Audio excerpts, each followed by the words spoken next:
डोंबिवली पूर्वेकडील पॅनल क्रमांक 29 मधील उमेदवारीवरून महायुतीमध्ये मोठा राजकीय भूकंप झालाय।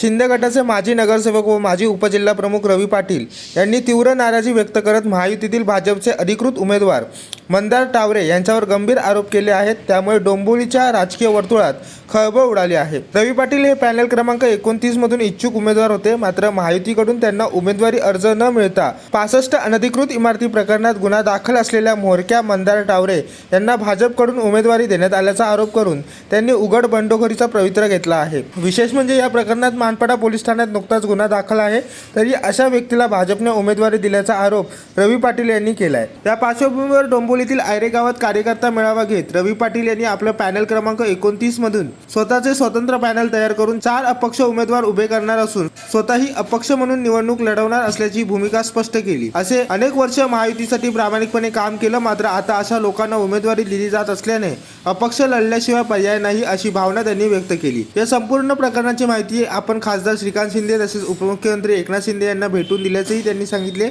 दरम्यान महायुतीतील पॅनल क्रमांक 29 मधील ही बंडखोरी महायुतीसाठी किती महागात पडणार याकडे सर्वांचं लक्ष लागलं आहे। भाजप पक्षाने असा उमेदवार मंदार टावरे म्हणून त्याच्यावर कालच एफआयआर दाखल झालेला आहे। त्याचं आम्ही काम करू शकत नाही। लास्टला नाही इलाजाने मी जर कार्यकर्ते बोलत असतील तर आम्ही अपक्ष निवडणूक लढू। मग पॅनल तुम्ही तसं सेट केलं? हा पॅनल तयार करू ना, आम्ही पॅनल पूर्ण तयार करू ना, त्याचं पाणी तयार करू आम्ही। आमची नाराजी श्रीकांत शिंदे साहेबांना सांगितली। मुख्यमंत्री शिंदे साहेब आमच्या कार्यकर्ते सगळे फोन करतात।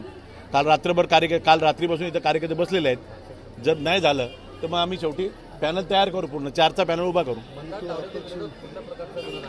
मंदार गटाचा जो 2014 मध्ये त्यांनी अनाजूर बांधकाम केलं, खोटी रेरा, खोटा येणे, खोटे प्लॅन पास, असे अलग अनेक गुन्हे त्याच्याकडे दाखल आहेत ना। 65 जो बिल्डिंगचा आता विषय चालू आहे त्याचा मोरक्याच मंदार टावरे आहे। Bureau report, Janshakti, Dombivli.